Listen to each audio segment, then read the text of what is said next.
The sun was already setting when Andre pulled open the doors to McDonald's, the familiar smell of fries and burgers greeting him after an exhausting basketball practice. His muscles ached, but his team had finally mastered that zone defense their coach had been drilling them on for weeks. The restaurant buzzed with the usual evening crowd, families with tired kids, teenagers hanging out, and the occasional person in business attire grabbing dinner before heading home. Andre joined the line, scrolling through his phone to check messages from his mom. She wanted to know if he'd be home for dinner. But after 2 hours of running drills, his stomach wouldn't wait that long. He texted back that he'd grab something quick at McDonald's near the school gym. Next customer. Please, called the cashier, a middle-aged woman with kind eyes and a name tag that read, Patricia. Hi, could I get a quarter-pounder meal with a Sprite? Andre asked, reaching for his wallet in his backpack. Sure thing, hun. That'll be $8.75. Andre handed over a $10 bill, then stepped aside to wait for his order. His mind wandered to the physics test coming up on Friday. He still needed to review the chapter on momentum. Maybe he could study a bit after dinner. The restaurant doors suddenly burst open. 2 police officers rushed in, their expressions tense, hands hovering near their weapons. Everyone stay calm, announced the taller officer, his eyes scanning the restaurant. When his gaze landed on Andre, something changed in his expression. The second officer, shorter but broader, moved directly toward Andre. You, don't move, he commanded. Andre froze, confusion washing over him. Me, what's going on? We got a report of someone matching your description stealing from the convenience store 2 blocks over, the officer said, his voice hard with accusation. Turn around, hands where I can see them. A cold feeling washed over Andre. He'd been in the gym for the past 2 hours, then came straight here. Officer, I've been at basketball practice. I just got here like 5 minutes ago. Patricia stepped forward from behind the counter. He's right. This young man just ordered. He's been standing right there since he came in. The officer ignored her. I said turn around. Hands behind your back! Andre's heart hammered in his chest. He turned slowly, fear building as he felt cold metal snap around his wrists. The entire restaurant had gone quiet, all eyes on him. You're making a mistake, Andre said, struggling to keep his voice steady. I've been at basketball practice at Westridge High. Coach Taylor can verify it. Plus, I just got here. Ask anyone. An older man in the corner stood up. I've been sitting here for half an hour. This kid just walked in maybe 5 minutes ago. There's no way he robbed any store. Sir, please stay out of this, the taller officer said. We're responding to a description of a young black male in a blue hoodie and black backpack who just robbed Miller's on 7th Street. Andre looked down at his Navy team hoodie with the Westridge Warriors logo clearly printed on the front. His gym bag was black, but it also had the school logo embroidered on it. Check my ID and my wallet. I'm Andre Washington. I'm on the basketball team. Call Coach Taylor. The shorter officer started going through Andre's backpack. What were you doing near Miller's? I wasn't near Miller's. I came straight here from the gym at Westridge. It's in the opposite direction. More. Customers began speaking up. He really did just get here, said a woman with 2 young children. I saw him walk in. From the parking lot not even 10 minutes ago, added a teenager at a nearby table. The restaurant manager emerged from the back, a middle-aged man with glasses. Officers, we have security cameras. I can show you the footage of when this young man entered the restaurant if that would help. The taller officer hesitated, but his partner pressed on. We need to take him in for questioning. The description matches. Andre felt a wave of despair wash over him. This couldn't be happening. His parents had prepared him for situations like this. Stay calm, don't resist, ask for a lawyer. But he never thought it would actually happen to him. Not here, not like this. Can I call my parents? Andre asked, trying to keep the tremble out of his voice. You can call them from the station, the shorter officer said, gripping Andre's arm and steering him toward the door. Patricia called out. Wait, his order isn't even ready yet. He literally just got here. The manager stepped forward again. Officers, please. This is clearly a misunderstanding. I'm happy to show you the security footage right now. The taller officer seemed to waver. Johnson, maybe we should check the footage. Officer Johnson frowned. We're wasting time. The perp could be getting away while we're standing here arguing. Andre felt the grip on his arm tighten. Please, he said, just check the cameras. I didn't do anything. Several customers had their phones out now, recording the incident. Andre felt a mixture of embarrassment and relief. At least there would be evidence of what was happening. The restaurant manager spoke again, his voice firmer. "Officers, I must insist you review our footage before taking this young man away. He's been in full view of my staff and customers since he arrived." A girl from Andre's chemistry class stood up from her table. "I know him. That's Andre from Westridge. He's in my AP classes. He's like the smartest kid in our grade. He wouldn't rob anyone," Officer Johnson scoffed. "Just because someone's in AP classes doesn't mean they can't commit crimes." The taller officer, whose name tag read Reynolds, seemed increasingly uncertain. "Let's just take a quick look at the footage, Johnson. It'll only take a minute." Reluctantly, Officer Johnson loosened his grip on Andre's arm, though the handcuffs remained in place.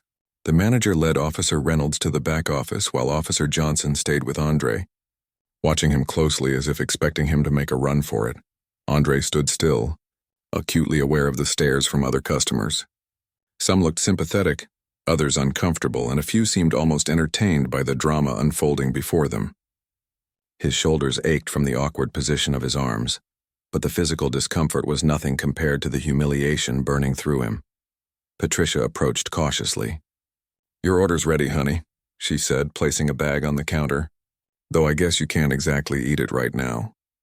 She shot a disapproving look at Officer Johnson. 5 minutes passed before Officer Reynolds returned with the manager, who was nodding emphatically. "Johnson, the kid's telling the truth.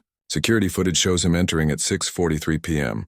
The robbery was reported at 6:37 p.m. There's no way he could have been in both places." Officer Johnson frowned. The description was a perfect match. "A young black male in a blue hoodie isn't exactly a perfect match," the manager said, not bothering to hide his disapproval. Officer Reynolds came over and removed Andre's handcuffs. "Sorry about the confusion, son. We were responding to a description that, well, matched what you're wearing." Andre rubbed his wrists, relief flooding through him even as anger and hurt simmered beneath. "A lot of people wear blue hoodies," he said quietly. "We're just doing our job," Officer Johnson said defensively. "If you weren't involved, you have nothing to worry about." The girl from Andre's chemistry class rolled her eyes so dramatically that several people noticed. "Nothing to worry about except being handcuffed and nearly arrested for literally just existing while black." Officer Johnson opened his mouth to respond, but Officer Reynolds cut him off. "We apologize for the inconvenience. We'll continue our search elsewhere." As the officers turned to leave, Andre found his voice again. "Wait, can I get your badge numbers, please?" "And your full names?" The officers exchanged glances. Officer Reynolds nodded slightly. "Officer Thomas Reynolds, badge number 4583. This is Officer Carl Johnson, badge number 6721. Andre committed the information to memory as the officers left the restaurant. The moment they were gone, people approached him, asking if he was okay, offering words of support. Patricia insisted his meal was on the house. The manager apologized profusely, but Andre just wanted to go home. He gathered his things, took the free meal, and thanked everyone who had spoken up for him. Outside, he sat in his car for a long moment, hands shaking as he placed them on the steering wheel. He pulled out his phone and called his father. "Dad, something happened at McDonald's. I need to talk to you and Mom when I get home." His father's voice immediately shifted to concern. "Are you okay? Are you hurt?" "I'm not hurt," Andre said, his voice finally breaking. "But I'm not okay." As he drove home, Andre thought about how differently things might have gone if not for the security cameras, if not for the people who spoke up, if not for his school ID and the classmate who recognized him. The thought sent a chill through him that had nothing to do with the evening air. What? Those officers didn't know, what they hadn't bothered to find out before putting him in handcuffs, was that there was much more to Andre Washington than what they saw. And soon they would discover exactly who they had wrongfully detained in that McDonald's.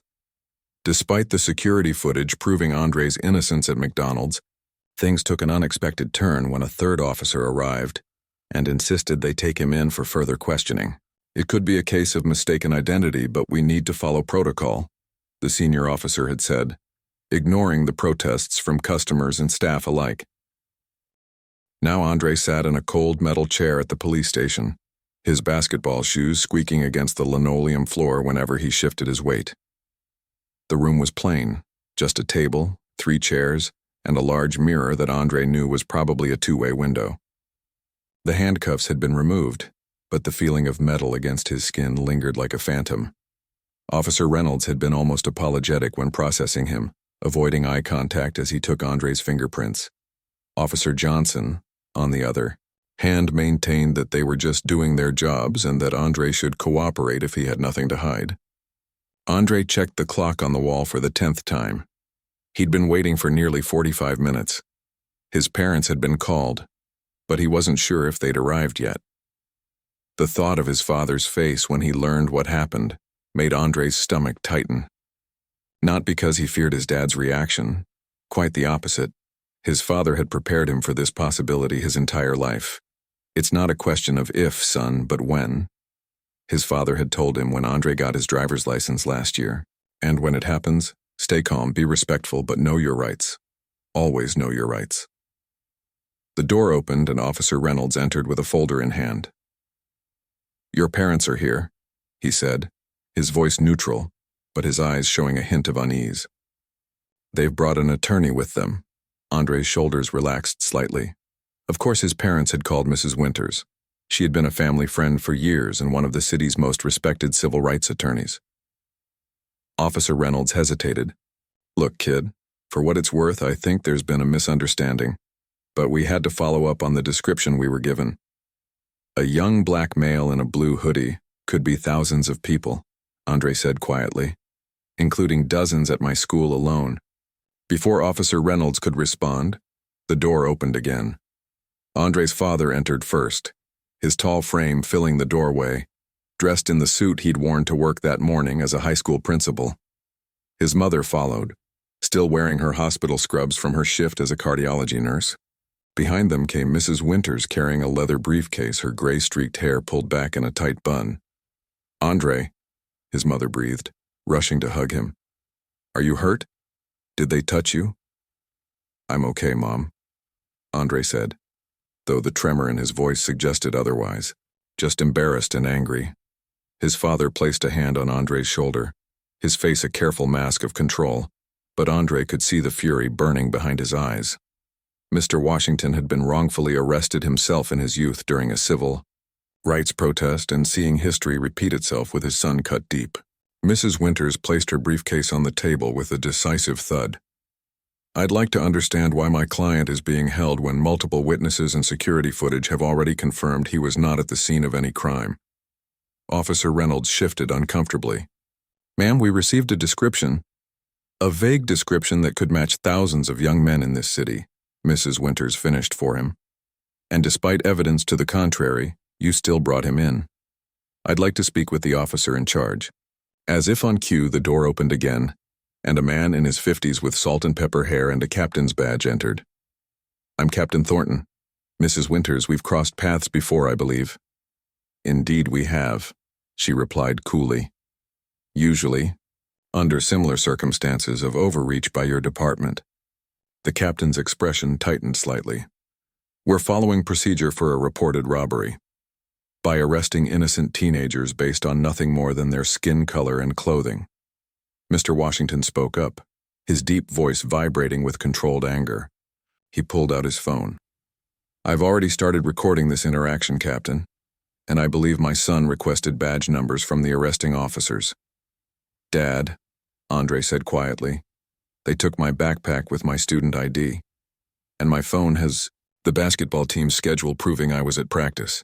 Andre's mother, who had been quietly observing until now, spoke up. "My son is a straight-A student with a perfect record. He's never been in trouble a day in his life. He was coming from basketball practice, which a dozen people can verify, and security footage at McDonald's proves he wasn't anywhere near your robbery. So please explain to me, Captain, why he's sitting in an interrogation room instead of home studying for his physics test." Captain Thornton frowned. "Mrs. Washington, I understand your frustration." "No, you don't," she cut in, her voice sharper now. "You don't understand what it's like to raise a black son in this country. To give him the talk about police interactions when he's just 10 years old. To fear every time he leaves the house that he might not come back because someone saw his skin color as a threat." The room fell silent. Officer Reynolds looked at the floor. Even Officer Johnson, who had entered behind the captain, had the decency to appear uncomfortable. Mrs. Winters opened her briefcase. "Captain, I'd like my client's belongings returned immediately. Then we need to discuss what happens next." "What happens next?" Captain Thornton repeated.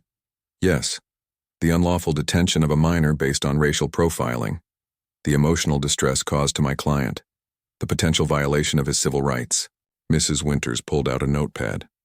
"Unless you'd prefer we discuss this in court?" The captain sighed, running a hand over his face.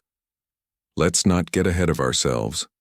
We can resolve this without—" He stopped mid-sentence, staring at the student ID that Officer Reynolds had just placed on the table. Andre's ID showed not only his name and photo, but also the logo of the Westridge Academy for Science and Technology, one of the most prestigious STEM magnet schools in the state. "You're Andre Washington from Westridge Academy?" The captain's tone changed subtly.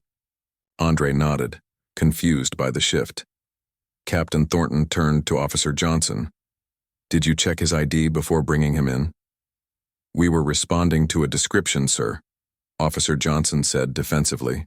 The procedure is not to ignore exculpatory evidence," the captain snapped. "Security footage, witness statements, and now this." He gestured to the ID. Mrs. Winters narrowed her eyes. "Captain, I hope you're not suggesting that my client's academic achievements should factor into how he's treated by law enforcement. Every citizen deserves the same respect under the law." "Of course not," the captain said quickly, though his expression suggested something had shifted in his thinking. "What I'm saying is that this appears to be a significant error in judgment." Mr. Washington crossed his arms. "And what are you going to do about this error in judgment, Captain?" Captain Thornton hesitated, then turned to Andre. "Son, I want to apologize for the confusion and inconvenience. It seems there was a misidentification." "And a misidentification?" Andre's mother echoed incredulously. "My son was handcuffed in public, brought to a police station and held for questioning despite multiple forms of evidence proving his innocence. That's not a confusion or an inconvenience. That's profiling, plain and simple." Andre had been quiet, letting the adults handle the situation as he'd been taught. But something about the captain's sudden change after seeing his school ID bothered him deeply. "Would it have made a difference if I went to a different school?" Andre asked, his voice steady despite the emotion behind it. "If I wasn't on the honor roll or headed for a top university, would you still be apologizing then?" The question hung in the air, uncomfortable and revealing. Captain Thornton cleared his throat. "Mr. Washington, you're free to go. Again, I apologize for the misunderstanding." As Andre gathered his belongings, a young officer knocked and entered the room, handing a folder to the captain. "Sir, the real suspect in the convenience store robbery was apprehended 10 minutes ago," he confessed immediately. The captain opened the folder and stared at the photo of a young man who looked nothing like Andre except for his skin color and the fact he wore a blue hoodie, this one with a completely different logo. Mrs. Winters held out her hand. "May I?" Reluctantly, the captain handed her the folder. She studied it, then passed it to Andre's parents. "Different facial features, different height, different build," Mr. Washington noted coldly. "The only similarities are that they're both black and wearing blue." The captain had the grace to look embarrassed. "We'll conduct a full review of how this was handled." "Oh, we'll make sure of that," Mrs. Winters assured him. "Now, unless you plan to formally charge my client, which would be ill-advised given the circumstances, we're leaving." As they walked out of the interrogation room, Andre felt a strange mix of emotions: relief at being released, anger at the injustice, and an unsettling realization that his academic achievements had somehow made him more worthy of an apology in the captain's eyes. In the hallway, they passed a bulletin board with community outreach programs. Andre paused, noticing a flyer about an upcoming technology initiative between local schools and the police department. The date was next week, the very project he had been selected to present to the department. "Everything okay?" his father asked, noticing Andre had stopped. Andre pointed to the flyer. "That's my project they're featuring, the one using data analysis to improve community policing.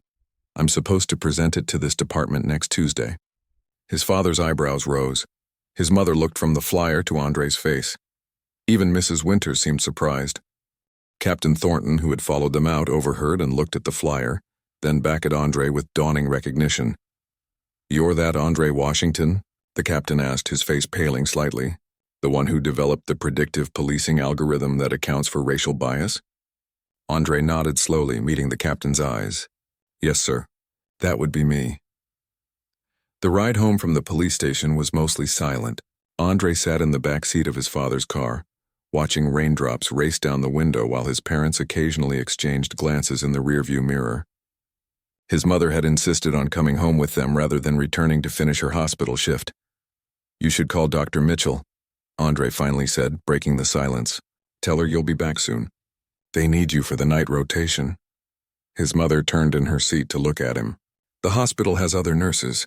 My son needs me tonight." "I'm fine, Mom," Andre said, though they all knew it wasn't true. Fine people didn't have their hands shake slightly when reaching for their seatbelt. Fine people didn't keep replaying the feeling of cold metal handcuffs against their skin. His father's grip tightened on the steering wheel. "We're going to file a formal complaint tomorrow. Mrs. Winters already started the paperwork."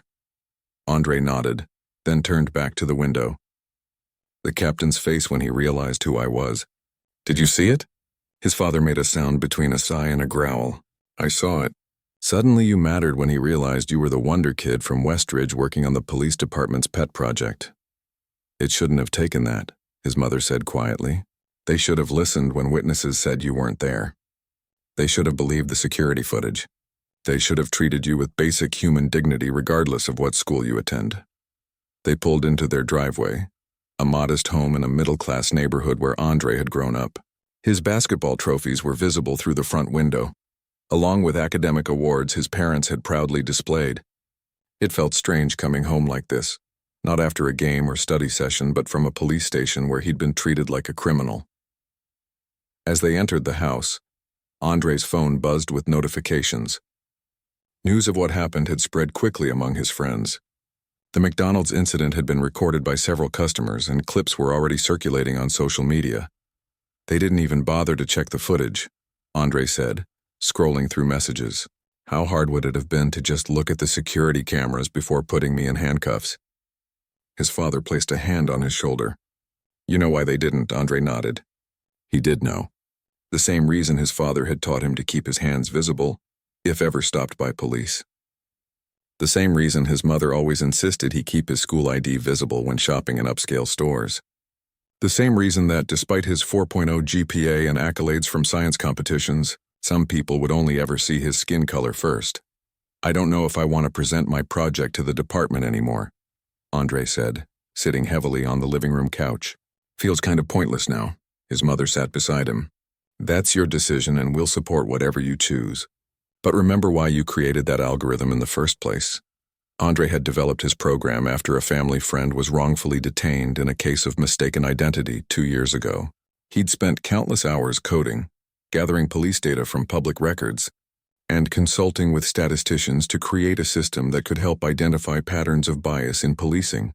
Not just racial bias, but geographic, socioeconomic, and other factors that led to disproportionate targeting of certain communities. "They need your work more than ever now," his father said. Today proved exactly why. Andre's phone rang. His computer science teacher, Dr. Powell. "Andre, I just heard what happened," Dr. Powell said when Andre answered. "Are you all right?" "I'm okay, Dr. Powell, just processing everything." "I understand. Listen, Captain Thornton just called me. He's in full damage control mode and wants to speak with you about your presentation next week. I told him I'd check with you first." Andre looked at his parents, covering the phone's microphone. "Captain Thornton called Dr. Powell about my project. He wants to talk." His father frowned. Of course he does. Now that he realizes he handcuffed the department's golden boy, he's panicking. "Maybe," Andre said slowly, "but maybe this is also an opportunity." Andre uncovered the microphone. "Dr. Powell, tell Captain Thornton I'll meet with him, but not at the station. He can come to the school lab tomorrow if he wants to discuss the project." After ending the call, Andre opened his laptop. If he was going to face the captain tomorrow, he needed to refine his presentation. The irony wasn't lost on him. He'd created an algorithm to help prevent exactly what had happened to him, and now he had a real-world example to include in his data.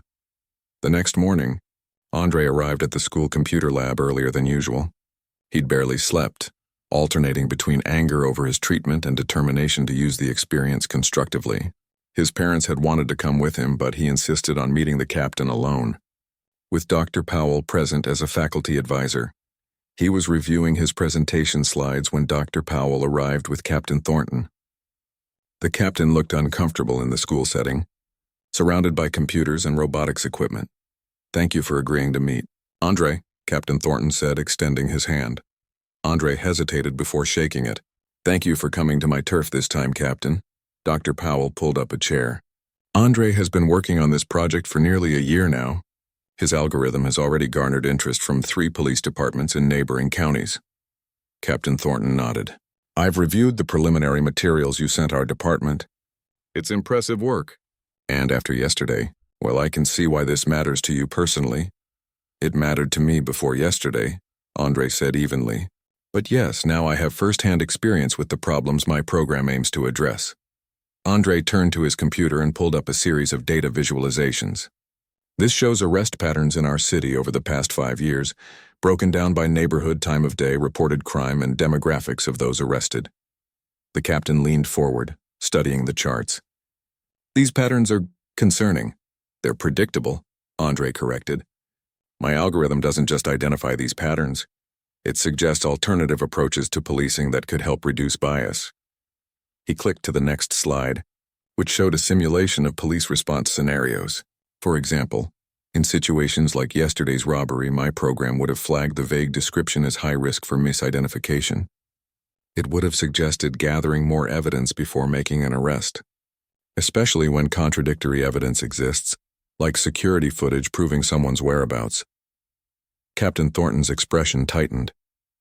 "You're suggesting a computer program could have prevented what happened to you?" "I'm not suggesting it, Captain. I'm stating it as fact," Andre said, "because my algorithm isn't based on emotions or snap judgments. It's based on data and patterns that your officers might not recognize in the moment." Dr. Powell interjected, "Andre's system isn't meant to replace officer discretion. It's a tool to help inform better decisions." The captain sighed, rubbing his forehead. "What happened yesterday shouldn't have happened. But I'm not sure technology alone is the answer." "It's not," Andre agreed, surprising both adults. "Technology is just a tool. The real change has to come from people." He paused, considering his next words carefully. "Yesterday, Officers Reynolds and Johnson saw a young black man in a blue hoodie. They didn't see a student, an athlete, or even just a kid getting dinner after practice. They saw a suspect who matched a vague description. Their job is to respond to reported crimes," the captain said defensively.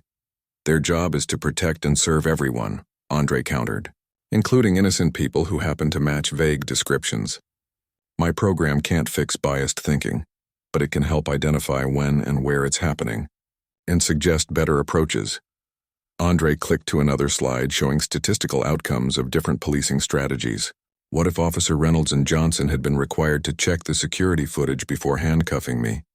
What if they had a protocol for handling witness statements that contradicted their assumptions? My algorithm suggests these kinds of procedural changes based on data from thousands of similar situations." Captain Thornton was quiet for a moment, studying the screen.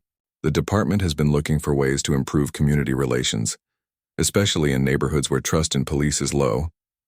Your system could help with that." He turned to face Andre directly.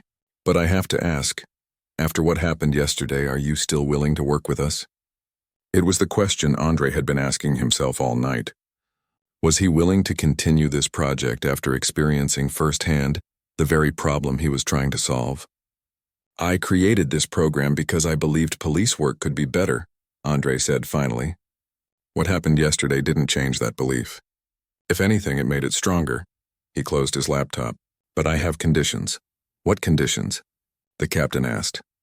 "First, I want Officers Reynolds and Johnson involved in the implementation and testing of my program.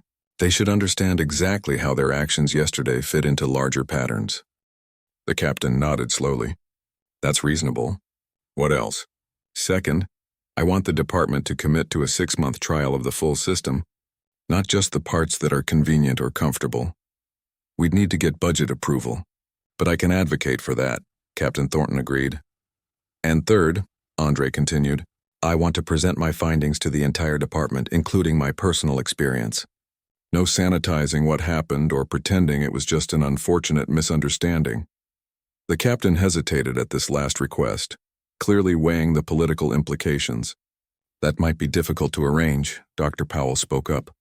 Captain, Andre could have easily walked away from this project after yesterday. The fact that he's still willing to help your department improve speaks volumes about his character. Andre waited, watching the internal struggle play out on the captain's face. Finally, the captain extended his hand again. You have a deal, Andre. All 3 conditions. As they shook hands, Andre felt something shift inside him. Not forgiveness exactly, but purpose. What happened at McDonald's hadn't defined him as a victim. Instead, it had strengthened his resolve to create change. The irony wasn't lost on him. The same police department that had profiled and handcuffed him now needed his help to do better. And despite everything, Andre was willing to give it, not for their sake, but for the next kid in a blue hoodie just trying to get dinner after practice. Word traveled fast in both the school hallways and police headquarters. By the end of the week, everyone knew about the McDonald's incident and Andre's agreement with Captain Thornton. Reactions were mixed, to say the least. Andre stood at his locker, gathering books for his next class when his best friend Ty approached. Dude, have you seen this? Ty held up his phone, showing a local news article. The headline read, Teen wrongfully detained offers solution to police department. Andre sighed. My mom warned me they might run that story. You're practically famous now, Ty said. Everyone's talking about it. My dad showed it to his whole office. I'd rather be known for my algorithm than for being handcuffed at McDonald's, Andre replied, shutting his locker. But I guess they're connected now. As they walked to class, Andre noticed the looks from other students, some curious, some sympathetic, others seemingly impressed. A teacher stopped him in the hallway to express support, and the principal had already called his parents twice to check on him. The attention made Andre uncomfortable, but he understood it came with the territory. You sure you want to go through with this police department thing? Ty asked as they took their seats in physics class. After what they did to you, nobody would blame you for walking away. Andre thought about it for a moment. That's exactly why I need to do it. If I walk away, nothing changes. That afternoon, Andre arrived at police headquarters for the first implementation meeting. His parents had insisted on coming with him, along with Dr. Powell. The conference room felt tense as they entered. Captain Thornton sat at the head of the table, with several officers, including Reynolds and Johnson, seated along the sides. A woman in a business suit whom Andre didn't recognize sat near the captain. Thank you for coming, Andre, Captain Thornton began. I'd like to introduce Lieutenant Garcia, who heads our Community Outreach Division and will be overseeing the implementation of your program. Lieutenant Garcia nodded.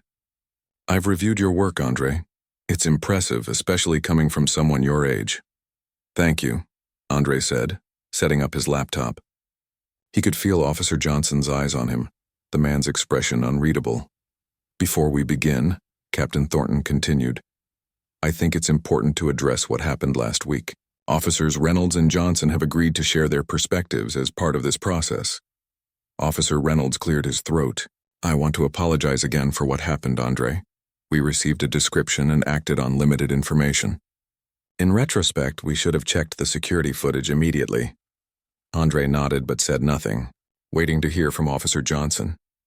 The silence stretched uncomfortably before Officer Johnson finally spoke. Look, I was doing my job as I was trained to do it. We had a description, you matched it, and we acted accordingly. He paused, his jaw tightening, but I recognized that our procedures could use improvement. It wasn't exactly an apology, but it was something. Andre's father shifted in his seat, clearly unsatisfied with Johnson's response, but Andre placed a hand on his arm. That's why we're here, Andre said, turning to his laptop, to improve those procedures with data-driven solutions. For the next hour, Andre walked them through his algorithm, explaining how it analyzed patterns in police stops, arrests, and community complaints. He showed how it could flag potential bias in real time and suggest alternative approaches. For instance, he explained, pointing to a simulation on screen, In a situation like what happened at McDonald's, the system would note that the description is vague. There are multiple witnesses contradicting the suspicion, and security footage is immediately available. It would then recommend checking the footage before making an arrest. So it's telling officers how to do their jobs? Johnson asked, his tone skeptical. It's offering recommendations based on data from thousands of similar situations. Andre corrected. The final decision still rests with the officers. Lieutenant Garcia leaned forward. How would this work in practice?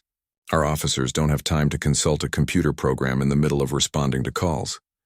That's why there's both a real-time component and a training component, Andre explained. Over time, the patterns become clear, and officers learn to recognize situations with high risk for misidentification. The discussion continued, with some officers asking thoughtful questions and others, like Johnson, remaining skeptical. Andre found himself growing more confident as he answered their questions. This was his territory after all. The algorithm was solid. The data didn't lie. As the meeting wrapped up, Captain Thornton outlined next steps.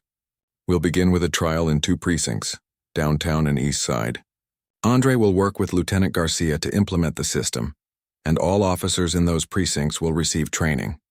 Officer Reynolds and Officer Johnson will participate directly in the development process.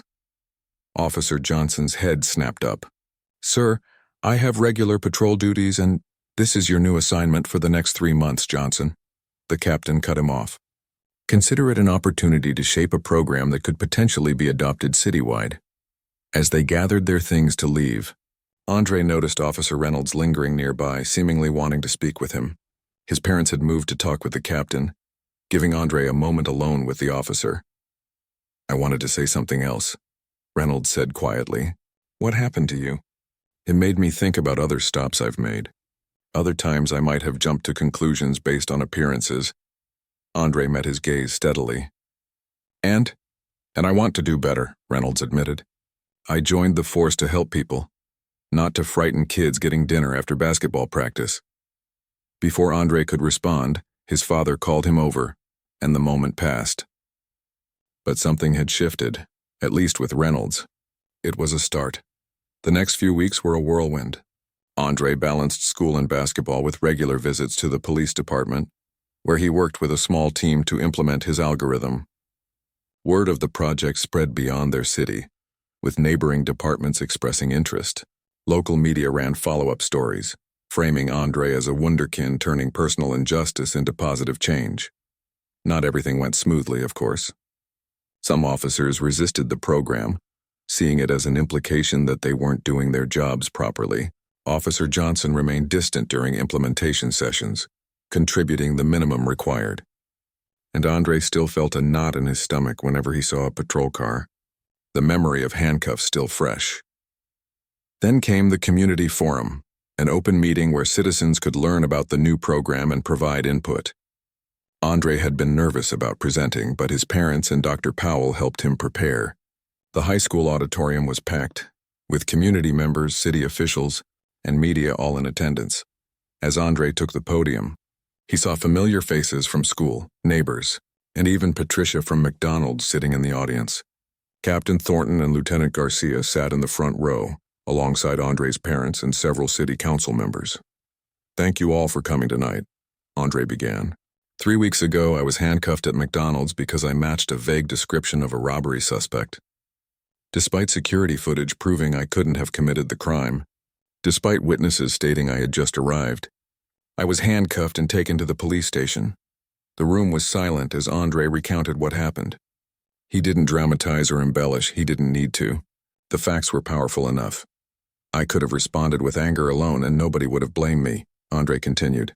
But instead, I chose to channel that experience into something constructive. The algorithm I've developed isn't perfect, and it won't solve every problem with policing. But it's a start.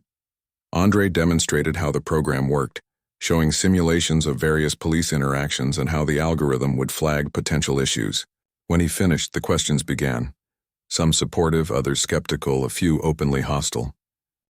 A middle-aged man stood up.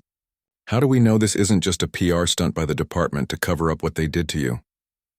Before Andre could answer, Officer Reynolds stepped forward. It's not a PR stunt. I was there that night at McDonald's. I put the handcuffs on Andre, and I can tell you, this program is already changing how I approach my job. His honesty surprised Andre. Even more surprising was when Officer Johnson stood up next. I've been on the force for 12 years, Johnson said, his voice gruff. I've always believed I was doing my job the right way. When the captain assigned me to this project, I thought it was punishment. He paused. But working with this program, seeing the patterns in black and white, it's made me reconsider some things. It wasn't a full conversion. Andre could tell Johnson still had reservations, but it was progress. Small, incremental progress. As the forum ended, people gathered around Andre, sharing their own stories of interactions with police, offering support, asking more questions about the algorithm. In the midst of the crowd, Andre caught sight of a young boy, maybe 10 or 11, watching him with wide, admiring eyes. Andre made his way over to him. Hey there. The boy looked up, suddenly shy. Hi. Is it true you made a computer program to help police be fairer? Andre nodded. I'm trying to. It's complicated, but I think it can help. That's cool, the boy said. I want to learn coding too. My mom says I'm good with computers. Keep at it, Andre told him. The world needs more problem solvers. As the boy left with his mother, Andre felt a sense of purpose stronger than the anger that had initially fueled his work. The McDonald's incident had been humiliating and unjust, but what emerged from it might actually help prevent similar incidents for others, including, perhaps that young boy someday. It wasn't justice exactly, but it was progress, and sometimes progress was enough to keep going. 6 months passed quickly. The seasons changed from fall to winter to spring, and Andre's life transformed in ways he never could have imagined that evening at McDonald's. Today marked the official end of the trial period for his algorithm in the 2 police precincts. Andre sat in the back of the conference room at police headquarters, watching as Captain Thornton presented the results to city officials and community leaders. His parents sat beside him, his father occasionally squeezing his shoulder with pride. The data speaks for itself, Captain Thornton said, gesturing to the screen behind him. In the precincts using Andre Washington's program, we've seen a 37% decrease in complaints about unnecessary stops and detentions. Officer feedback has been predominantly positive, with 82% reporting that the system has helped them make more informed decisions in the field. Andre watched the faces of the audience as they absorbed the statistics. Some nodded approvingly, others looked surprised, a few remained skeptical. He spotted Officer Reynolds in the corner, listening intently. The officer caught his eye and gave a subtle nod of acknowledgement. Officer Johnson wasn't present. He'd been reassigned to another precinct last month, not because of the program but due to routine departmental rotations. In their last implementation meeting, he'd been civil but distant. Change came harder to some than others. Based on these results, Captain Thornton continued, we're recommending citywide implementation of the program, with ongoing refinements as we gather more data. We believe this system can significantly improve both policing outcomes and community trust. After the presentation, people gathered around Andre, congratulating him, asking questions, sharing ideas for expanding the program. A representative from the mayor's office mentioned potential funding for further development. A police chief from a neighboring city asked for his contact information. In the midst of the conversations, Lieutenant Garcia approached with someone Andre didn't recognize, a tall man in a perfectly tailored suit. Andre, I'd like you to meet Professor Wilson from MIT's Computer Science Department, she said. He's very interested in your work. Andre shook the professor's hand, surprised. It's an honor to meet you, sir. The honor is mine, Professor Wilson replied. Lieutenant Garcia sent me your algorithm last month. Your approach to using data to address systemic bias is exactly the kind of work we're encouraging at our social computing lab. Have you considered where you'll be applying to college next year? Andre's parents moved closer, suddenly very interested in the conversation. I've been looking at several schools, Andre said carefully. MIT is definitely on my list. Good. Professor Wilson handed him a card. We should talk about that. We have scholarships specifically for innovators developing technology for social good. As they left the police headquarters, Andre felt a strange mixture of emotions, pride in what he'd accomplished, gratitude for the opportunities it had created, but also a lingering sense of unease. The algorithm was working, but it couldn't erase what had happened to him. It couldn't guarantee that another teen wouldn't go through the same experience tomorrow. "You look thoughtful," his mother said as they walked to the car. "Everything okay?" "Just thinking about everything that's happened since." "You know," his father nodded. "A lot can change in 6 months, but has it really changed?" Andre asked. "The algorithm is helping, but it's just a tool. The real problems run deeper." "That's true," his mother said, "but tools can help people build better systems. What you've created is a starting point, not an ending." Andre thought about that as they drove home. A starting point, not an ending. Maybe that was enough for now.